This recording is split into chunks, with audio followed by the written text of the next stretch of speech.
नमस्कार, जान्हवीज किचनमध्ये आपलं मनपूर्वक स्वागत। आज मी घेवड्याची शेंग बनवणार आहे। तर या ठिकाणी मी थोडीशी घेवड्याची शेंग निवडून घेतली।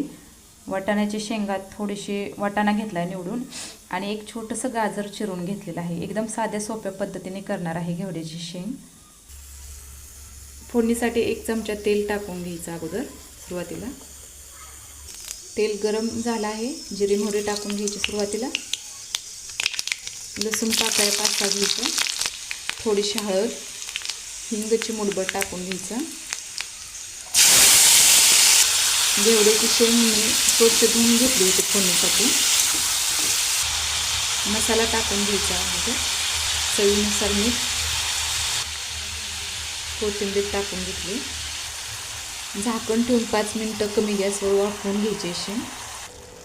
1 चमचा शेंगदाण्याचं कूट टाकून घेतलंय। या ठिकाणी घेवड्याची शेंग तयार आहे। तर रेसिपी कशी वाटली कमेंट बॉक्समध्ये नक्की सांगा। या ठिकाणी गरम गरम घेवड्याची शेंग आणि ज्वारीची भाकरी तयार आहे। तर एकदा नक्की सांगा। आवडली तर लाईक, शेअर, कमेंट आणि सबस्क्राईब करा। थँक्यू।